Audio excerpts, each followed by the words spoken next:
오늘도 하나님의 은혜의 말씀으로 여러분의 모든 삶에 하나님의 크신 복과 능력이 임하시기를 주의 이름으로 축복합니다. 오늘 야고보서 1장 19절부터 이하의 말씀으로 실천하는 신학자가 되라는 제목의 은혜를 나누겠습니다. 한 신학생이 자신을 담당하는 교수님에게 이렇게 질문했습니다. 교수님, 그동안 연구하신 방대한 신학을 한 문장으로 요약해서 말씀해 주시겠습니까? 당황스럽기도 하고 또 중요한 질문이기도 했던 이 질문을 받은 교수는 미소를 지으며 이 학생에게 대답을 했습니다. 예수 그리스도는 당신을 사랑하십니다. 나는 이 사실을 성경에서 배웠습니다. 이 교수님은 신학적으로 대단한 석학이었지만 단순히 학문적으로 신학을 탐구하는 것이 아니라 모든 복음의 내용을 자신의 삶에 적용하는 것을 최우선순위로 두었던 분입니다. 그래서 그는 그 당시에 독재자였던 히틀러에 저항했고 나치즘에 저항하며 이 일을 비판하는 바르멘 선언에 함께 참여를 했습니다. 결국 이 일로 그는 조국 독일에서 추방당했고 스위스에서 여생을 보냈지만 남은 여생을 독일 교회 성도들을 위해 그리고 나치에 핍박받고 어려움을 당하는 많은 사람들의 편에 서서 이 나치의 위험성을 온 세상에 알렸던 사람이기도 합니다. 이 교수님의 이름은 21세기 현대 신학의 대가인 칼 바르트입니다. 이 칼 바르트 교수는 35년 동안 총 13권에 달하는 거의 10,000페이지 분량에 달하는 교회 교의학이라는 책을 집필한 대단한 석학입니다. 하지만 그는 그의 신학에 있어서는 대단히 간단하고 명료했습니다. 칼 바르트는 자신의 신학을 복음을 전하고 복음대로 사는 것이다 라는 이 한 문장으로 요약했습니다. 그런 의미로 볼 때 이 바르트의 신학은 하나님을 말하는 온전한 신학을 자기 제자들에게 가르쳤을 뿐 아니라 자기 자신 역시 이런 하나님 앞에서의 바른 신학자로서의 삶을 살아내었던 것입니다. 오늘 우리가 본문을 통해 함께 생각해 볼 것은 바로 실천하는 신학에 대한 부분입니다. 목사가 되기 위해서는 여러 신학을 배웁니다. 신학의 기초가 되는 조직 신학을 먼저 배우고 이러한 신학을 성경에 어떻게 적용할지에 대한 성경 신학을 배웁니다. 그리고 이러한 신학이 어떠한 시대적인 흐름을 따라 역사적으로 흘렀는지 역사 신학을 배우고 이것을 어떻게 성도들에게 적용할지 실천 신학까지 배웁니다. 이러한 모든 신학의 내용들은 성도들이 알아야 되는 중요한 내용들을 다 포함하고 있는데요. 이 중에 현대 그리스도인들에게 보다 중요하고 또한 보다 필요한 것이 있다면 바로 실천하는 신학, 실천 신학이다 말할 수 있습니다. 2000년 전 야고보 사도도 동일한 마음을 가지고 있었습니다. 당시 그리스도인들은 성경을 열심히 배우고 성전에서 또 그리고 회당에서 열심히 기도를 했지만 그의 삶에는 복음적인 영향력이 나타나지 않았습니다. 유대 그리스도인들은 여전히 율법에 매여 있었고 복음이 주는 자유와 복음으로 말미암아 해야 될 실천적인 일들을 무시하고 그들은 오직 율법의 요구를 따라서만 살아내었던 것입니다. 그러다 보니 오늘 본문에 일어나는 이런 폐단들이 일어났습니다. 그래서 오늘 우리는 이 야고보서를 통하여서 우리에게도 여전히 동일하게 일어날 수 있는 신앙의 불균형, 이런 것들이 무엇인지를 함께 살펴보고 거기에 대해 진단해보고 거기에 맞는 해답, 처방법을 함께 찾아가 보겠습니다. 첫 번째로 우리가 실천해야 될 신학은 듣기는 빨리 하고 말하기는 더디해야 합니다. 잠언에는 책망을 잘 듣는 사람은 지식을 얻는 사람이요 아는 것이 많은 사람은 말을 아낀다 라고 권면을 합니다.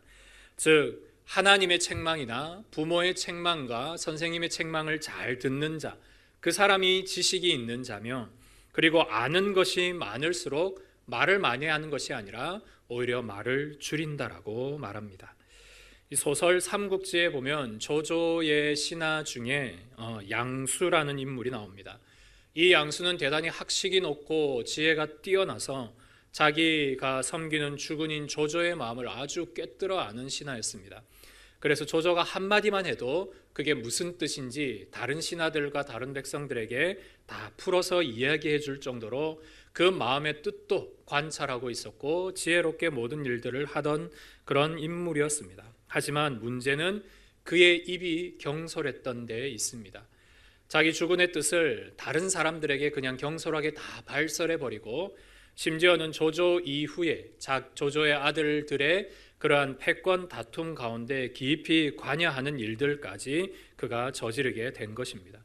결국 말에 실수가 많고 입이 가벼웠던 양수를 조조는 처형할 수밖에 없었습니다.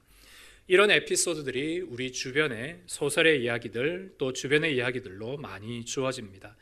그래서 1800년대 미국의 의사였던 홈스 박사는 말하는 것은 지식의 영역이요 듣는 것은 지혜의 특권이다 라고 말합니다. 그래서 우리 주변에 보면 지식이 많은 사람, 똑똑한 사람은 실제로 말을 잘합니다. 그런데 문제는 자기가 가지고 있는 이 지식의 말을 통해 사람을 억누르는 데 있다라는 사실입니다. 그 지식으로 상대를 꼼짝 못하게 하는 것이죠. 이런 행동들은 오히려 그의 인격과 품위를 떨어뜨리게 합니다. 그래서 성경은 말하기를 우리가 비록 지식이 부족할지라도 지혜롭게 말을 잘 들어주는 사람이 되라. 오히려 말을 경청하는 사람이 지혜 있는 사람이다 라고 가르칩니다. 또한 탈무드는 하나님께서 입은 하나, 귀는 두 개로 만드신 이유가 듣기는 두 배로 하고 말은 줄이라는 의미로 주셨다라고 말합니다. 그럼에도 불구하고 왜 우리는 그렇게 듣는 것보다 말하는 것을 더 빨리 할까요? 우선은 이 말이 가지고 있는 힘 때문입니다. 여러분, 우리가 상대방과 이야기할 때 내가 더 많은 말을 하고 또 상대방보다 더 먼저 말하게 되면 내가 그보다 더 우위에 있다는 생각에 빠지게 됩니다. 그리고 말을 많이 할수록 내 속에 있는 스트레스가 줄어들게 됩니다. 그래서 자신의 감정을 마음껏 표현하려 말을 많이 하는 경우가 있습니다. 그런데 여러분, 이렇게 말을 많이 하는 사람들의 공통적인 특징은 자기 자신을 생각하는 자기 중심성이 강하다라는 사실입니다. 이런 사람은 상대방의 말을 끝까지 경청하지 못하는 습관이 있습니다. 그렇게 듣기를 힘들어합니다. 그리고 그 사람의 말을 들을 때 이미 반박할 말을 가지고 해결책을 떠오르며 경청하지 못하게 됩니다. 이런 어리석은 행동은 자연스럽게 그 주변의 사람을 멀리하게 합니다. 여러분, 그리스도인이라면 사람과 공감대를 형성할 줄 알아야 합니다. 사람의 말을 들어주고 경청해주고 그의 마음을 안아줄 수 있는 공감대가 필요합니다. 그래서 세상은 똑똑한 사람을 원하는지 몰라도 그리스도인은 똑똑한 사람이 아니라 따뜻한 사람이 되어야 할 줄 믿습니다. 그래서 여러분, 모든 일들에 말을 조심하고 경청하는 사람이 되기를 원하는데요. 그렇다면 우리가 이렇게 경청하는 사람이 되기 위해서는 어떻게 해야 할까요? 여러분들에게 두 가지 실천 사항을 제안합니다. 첫째는 하나님의 말씀을 경청하는 습관을 들이시기를 바랍니다. 우리가 기도할 때 통성으로 기도하는 것을 저는 먼저 말씀을 드립니다. 왜냐하면 통성 기도를 권장하는 것은 묵상으로 기도하는 것보다 더 쉽기 때문입니다. 반대로 얘기하면 입을 열어서 말하며 기도하는 것이 말하지 않고 묵상하며 기도하는 것보다 쉽다라는 뜻입니다. 묵상은 대단히 어렵습니다. 여러분, 기도할 때 입을 닫고 묵상하다 보면 여러분 머릿속에 온갖 잡념이 떠오르는 것을 경험하게 될 것입니다. 그리고 하나님의 음성에 집중하려고 해도 그 음성에 1분 이상 집중하기가 어렵습니다. 그럼에도 불구하고 여러분들이 기도 시간에 먼저는 통성으로 기도하고 후에는 하나님 앞에 침묵으로 기도하며 묵상하여 하나님의 뜻을 구하고 하나님의 음성을 듣는 이 시간을 확보하는 것은 무엇보다 중요합니다. 그 시간이 처음에는 1분, 다음에는 10분, 그 다음에는 1시간 이렇게 늘어갈 때 여러분 마음속에 있는 소음들이 하나 둘씩 줄어가는 것을 경험하게 될 것입니다. 그때 여러분들에게 비로소 생기는 것, 그것이 바로 오늘 본문이 이야기하고 있는 하나님의 지혜입니다. 그래서 지혜로운 사람은 하나님의 음성을 듣고 하나님 앞에 묵상하고 주님을 경청할 뿐 아니라 사람들의 말을 경청할 줄 알게 됩니다. 다음으로 우리가 해야 할 일은 여러분들의 입술의 파수꾼을 위해 성령께 간구하는 일입니다. 혀는 작지만 온 몸을 더럽힐 수 있는 아주 무서운 도구입니다. 성경에는 혀를 길들일 수 있는 사람은 없다라고 말합니다. 그만큼 내 자신의 혀를 다스릴 수 있는 사람이 없다라고, 힘들다라고, 불가능하다라고 이야기합니다. 그래서 우리가 해야 할 일은 내 의지를 꺾고 성령께서 내 입술을 주관하시도록, 성령께서 내 입의 모든 말들을 주관하시도록 성령께 도움을 구하는 것입니다. 바로 이 두 가지, 하나님의 음성을 경청하는 것과 성령께서 내 입술을 주관하시도록 여러분이 기도할 때 여러분의 모든 삶에 듣기는 빨리하고 말하기를 더디하는 그런 주님의 지혜로운 현상들이 일어날 줄 믿습니다. 그렇게 우리가 살아갈 때 하나님 앞에서 귀한 영향력, 주변에 하나님의 귀한 사랑의 영향력을 보여줄 수 있는 그런 은혜들이 우리 가운데 충만해질 것입니다. 두 번째로 우리가 실천해야 될 신학은 성내기를 천천히 해야 합니다. 왜 우리가 화를 내는 것에 천천히 하고 화를 내어서는 안 되는 것일까요? 오늘 야고보 사도는 그 이유와 해답을 이렇게 말합니다. 하나님의 의를 이루지 못하기 때문이다. 화를 내면 하나님의 의가 그 가운데 사라진다라는 사실입니다. 그렇다면 여기에서 말하는 하나님의 의란 무엇을 말할까요? 여러분, 우리가 하나님과 신앙적으로 믿을 때, 하나님을 믿을 때 우리는 하나님과 교제합니다. 하나님과 영적인 관계를 하는데 신자만 하나님과 이러한 관계를 하는 것이 아니라 세상의 모든 불신자들, 심지어는 하나님을 대적하는 세력도 하나님은 그들과 대면하십니다. 그런데 여러분, 만약 하나님이 성내기를 빨리 한다면, 우리처럼 화내기를 급하게 한다면 어떤 일이 일어나겠습니까? 신자인 우리가 때로는 실수할 수 있습니다. 하나님 앞에 신앙생활하다가 때로는 주님 앞에 부지불식간에 잘못을 할 수 있습니다.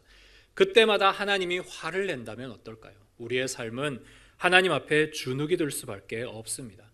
결국은 하나님 앞에 신앙을 떠날 수도 있습니다.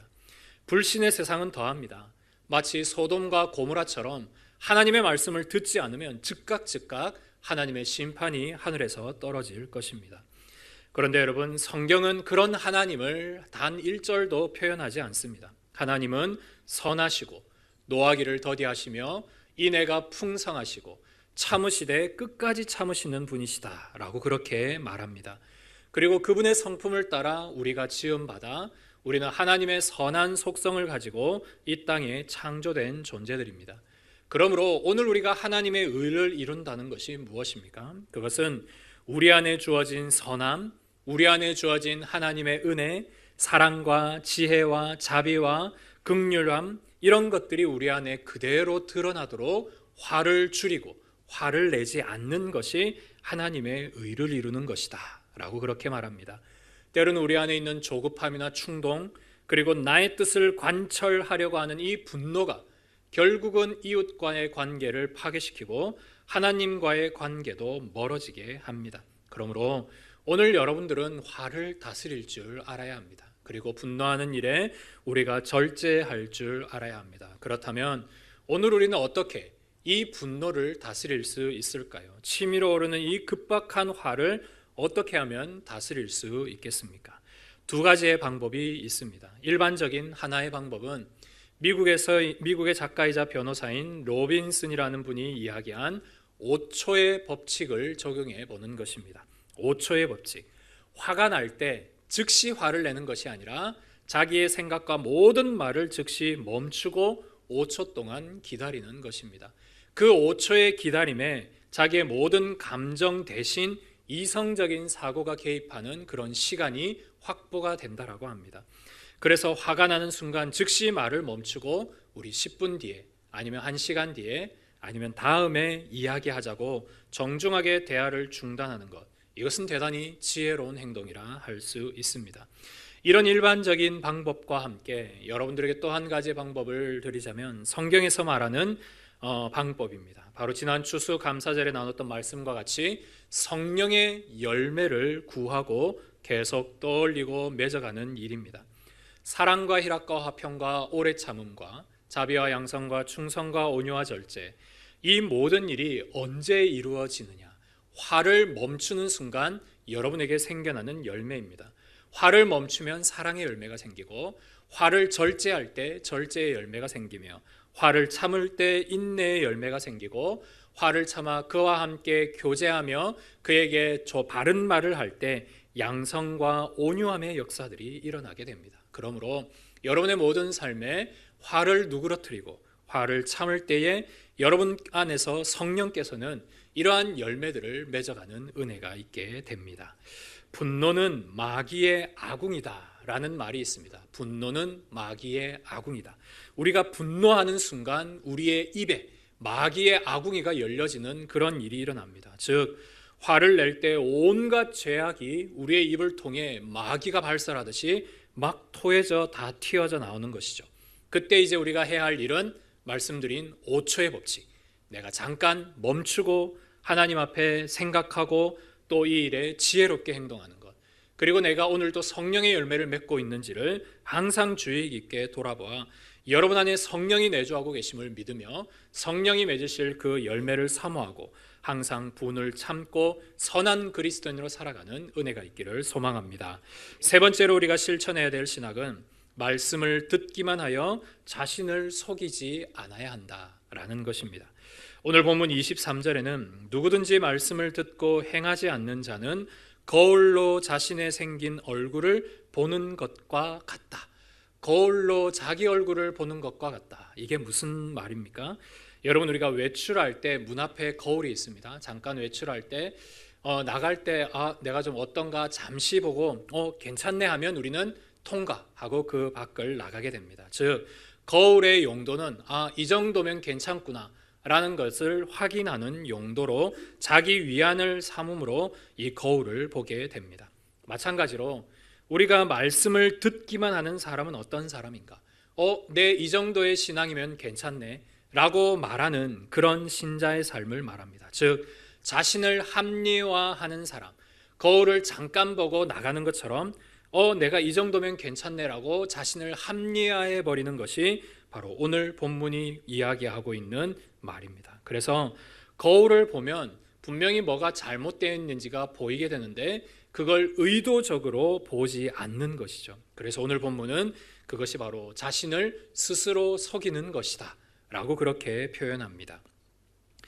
신자가 생각과 이런 삶, 이런 하나님 앞에 말씀으로 받는 생각과 또한 믿음으로 살아가는 실제 삶의 경계에서 많이 갈등합니다. 왜냐하면 내가 들은 말씀을 따라 살아야 되는 것은 너무나 중요한데 때로는 그러한 삶이 되지 않을 때 마음에 불편함이 있습니다. 그러면 뭔가 하나를 해야 하지 않습니까?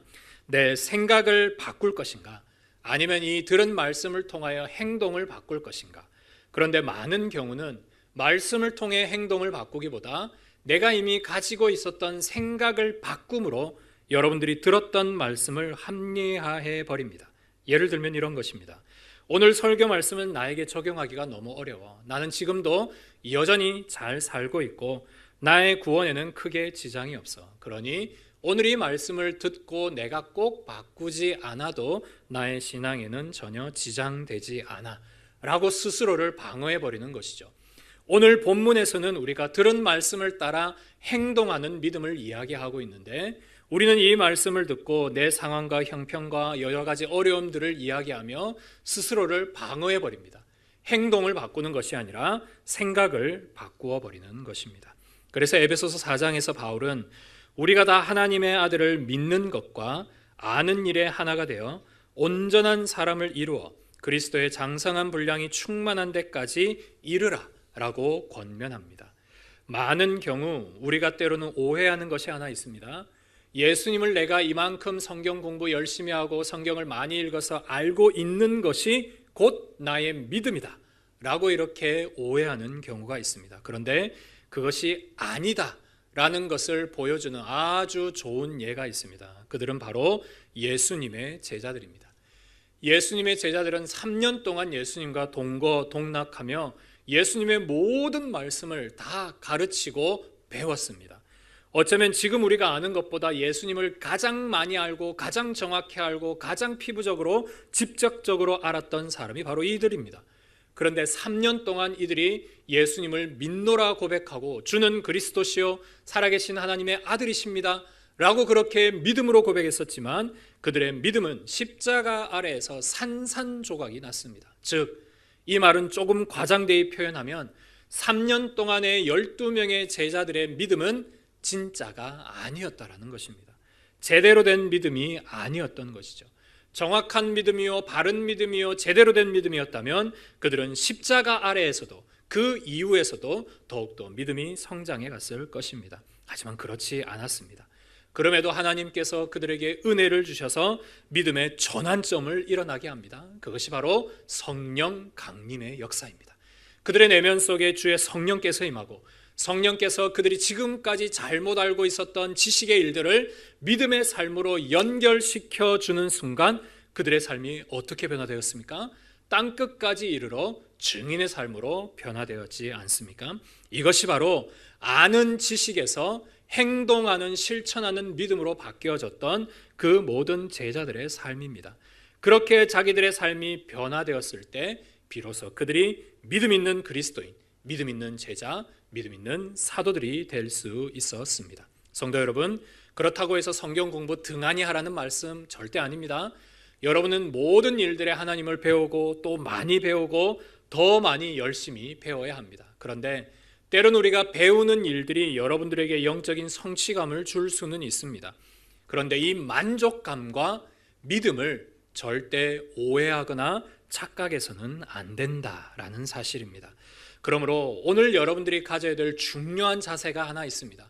여러분들이 주일날 교회 오실 때마다 또 이 시간에 설교의 말씀을 들을 때마다 오늘 나는 신앙의 출발점에 있다 라고 여러분 생각하십시오. 여러분들의 신앙의 연륜, 여러분들의 직분, 여러분들이 모태신앙이었던 것 전혀 상관이 없습니다. 오늘 나는 하나님의 말씀 앞에 처음 섰다라는 마음으로, 오늘 나는 하나님의 구원 앞에 처음 섰다라는 마음으로, 오늘 나는 하나님의 말씀의 믿음 앞에 처음 섰다라는 마음으로 그렇게 다시 시작할 용기를 안고 이 자리에 참석할 수 있는 은혜가 있기를 소망합니다. 그런 사람에게 하나님은 은혜를 주십니다. 복을 주시고 말씀의 풍성한 은혜를 내려주십니다. 그래서 오늘 야고보 사도도 이렇게 우리에게 그 용기를 격려합니다. 복음의 말씀을 듣고 실천하는 자가 복이 있다. 복음의 말씀을 먼저 듣고 그 말씀을 실천하는 자가 복이 있다. 여러분, 이 세 단계를 꼭 기억하십시오. 말씀을 듣고 실천하면 복을 받습니다. 그러므로 여러분의 모든 삶에 이 순서의 일들을 바르게 할 수 있는 은혜가 있기를 소망합니다. 이런 일들은 구약의 많은 구절들과 이야기들을 통해 들려줍니다. 모세는 자기의 마지막 설교인 신명기서의 말씀을 가지고 이 이스라엘 백성들에게 이렇게 자신이 유언하듯이 이야기합니다. 너희가 이후에 요단을 건너가거든 그 가나안 땅에 정착하며 내가 너희에게 명령한 모든 여호와의 명령의 말씀을 안고 그리심산에 가서 이 말씀을 선포할 때 모든 백성들은 말씀을 듣고 아멘하라. 그러면 이 말씀의 복이 너희에게 임할 것이라. 이렇게 모세가 권면을 합니다. 즉 지금까지 했던 모든 말씀은 이제부터 시작이야. 너희들이 그리심산에 가서 그 말씀을 선포하고 이 말씀대로 주님 내가 살겠다라고 각오하고 그대로 살았을 때 진정한 복이 된다라고 모세가 가르쳐 주었습니다.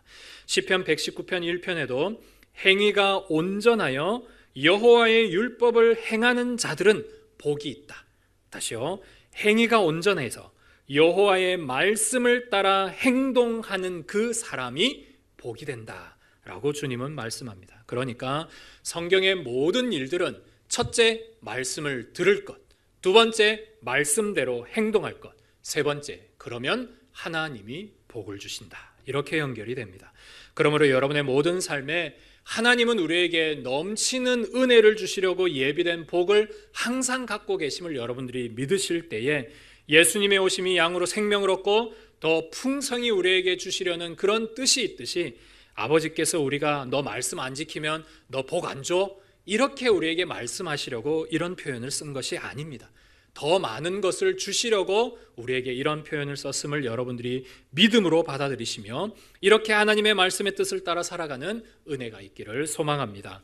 그렇다면 오늘 우리가 이렇게 하나님의 큰 복, 말씀의 행함을 따라 주시는 복을 받기 위해 우리는 무엇을 해야 할까요? 마찬가지로 두 가지의 내용을 여러분들에게 제안합니다. 첫째, 말씀을 온유함으로 받으십시오. 언제나 여러분의 삶에 말씀을 온유함으로 받을 수 있도록 준비하시기를 바랍니다. 거울을 보다 보면 때로는 자존감이 낮은 사람은 나는 왜 이렇게 못생겼을까? 나는 왜 이렇게 얼굴에 흠이 있을까?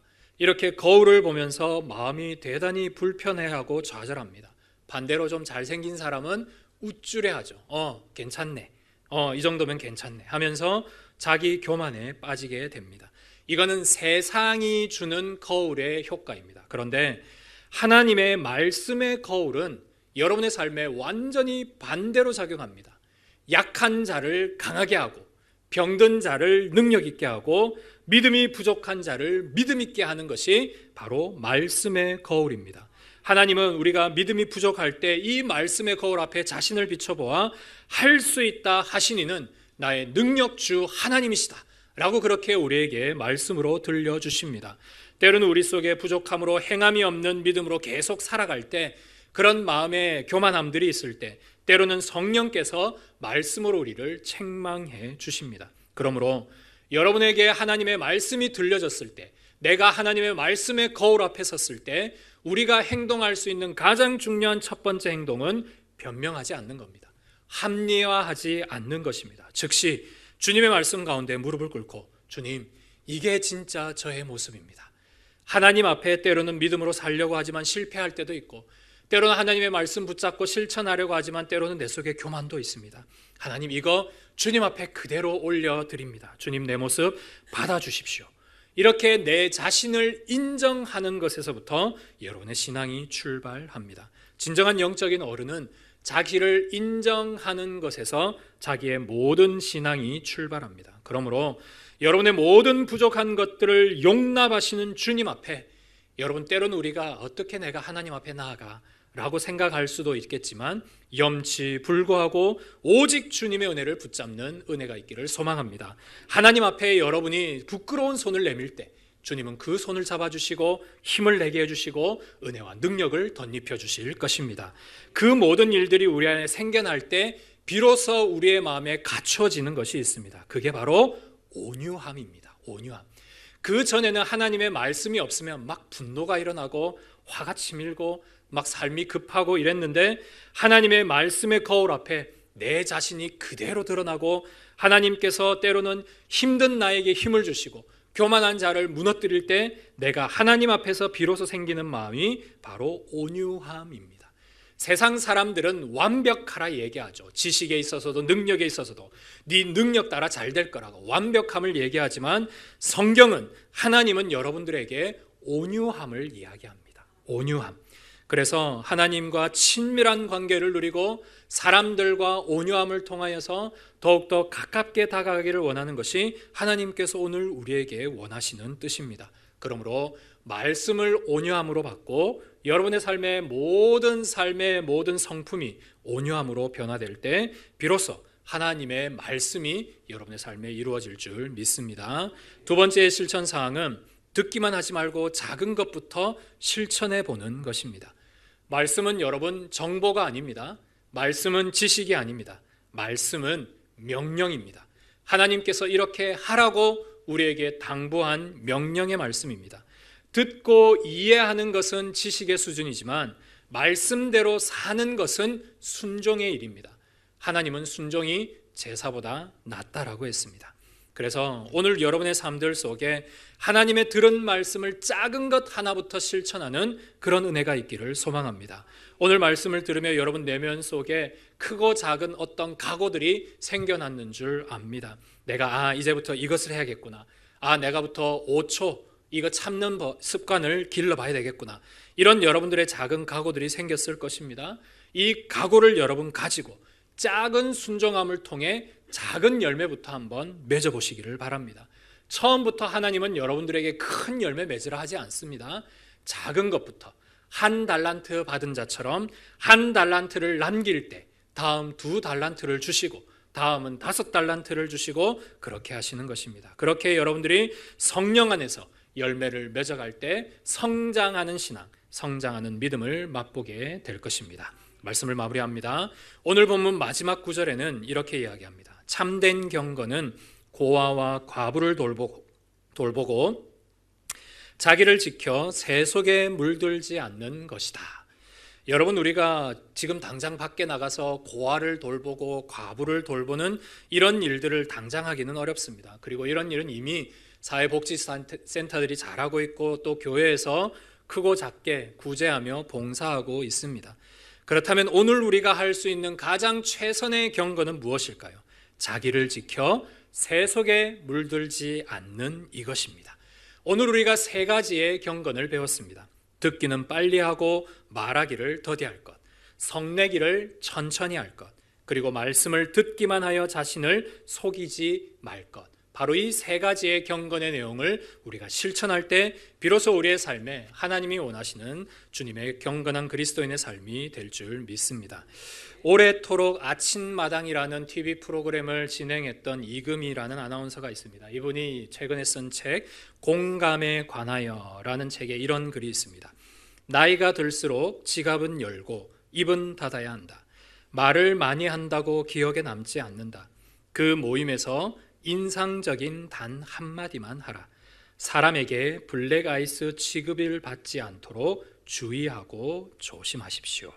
이 참으로 공감이 되는 말입니다. 블랙 아이스, 이 겨울이 되면 보이지 않게 그 도로 위에 얼어 있는 그 얇은 얼음을 말합니다. 이것 때문에 엄청난 사고가 일어나고 대형 사고들이 일어나는데요. 그 얼음이 발견되면 사람들은 모두 조심스럽게 그 주변을 지나갑니다. 피해가죠. 그런데 이렇게 블랙 아이스와 같은 사람이 있다라는 사실입니다. 사람들이 피해가는 사람, 사람들과 이야기하면 위험하고 사람들이 꺼려하는 그런 블랙 아이스와 같은 사람이 있다라는 것입니다. 교회 안에서도 자기 말 많이 하고 화를 잘 내고 행동하지 않는 믿음의 사람, 블랙 아이스 성도라 말할 수 있습니다. 가까이 가기 꺼려지고 대화하다 보면 내가 다치는 이런 일들이 있을 수 있습니다. 그러므로 우리는 이런 일들을 조심하고 또 조심해서 이런 블랙 아이스 성도가 되지 않아야 할 것입니다. 반면에 우리는 하나님 앞에 따뜻한 성도, 하나님 앞에 온화한 성도, 공감해주고 이해해주는 성도, 그런 성도가 되어야 할 줄 믿습니다. 오늘도 이 말씀을 붙잡고 하나님의 말씀 앞에 온유함으로 실천하는 그런 주님의 신학자들이 되시기를 주의 이름으로 축복합니다. 이 시간 우리가 말씀을 기억하며 함께 기도하겠습니다. 하나님, 내가 듣기는 빨리 하고 말하기는 더디하게 하시고 성내기를 천천히 하게 하시며 말씀을 듣기만 하는 것이 아니라 행함으로 인하여 하나님 앞에 온전한 그리스도인이 될 수 있도록 내 삶을 붙잡아 달라고 이 시간 함께 기도하겠습니다. 하나님 아버지, 오늘도 우리의 모든 삶 속에 주님께서 역사하시고 인도하여 주시고 하나님의 은혜를 따라 주님의 말씀의 뜻으로 하나님 앞에 실천하는 신앙의 삶을 살아낼 수 있도록 은혜 더하여 주옵소서. 아버지 하나님, 오늘도 하나님의 말씀을 힘써 지켜내는 주님의 복 있는 성도들이 되게 하여 주시고 말하는 일에나 행동하는 일에나 또한 분을 내는 일에 하나님 우리의 모든 삶에 절제와 인내와 말씀을 따라 살아가는 삶이 있게 하여 주시고 이런 일들 속에 우리가 세상의 온유한 성도로 온화한 성도로 살아갈 수 있도록 주님 도우시고 축복하여 주옵소서. 그래서 실천하는 신학자가 되어 하나님의 의를 이뤄낼 수 있는 하나님의 귀한 성도들이 될 수 있도록 주님 축복하여 주시옵소서.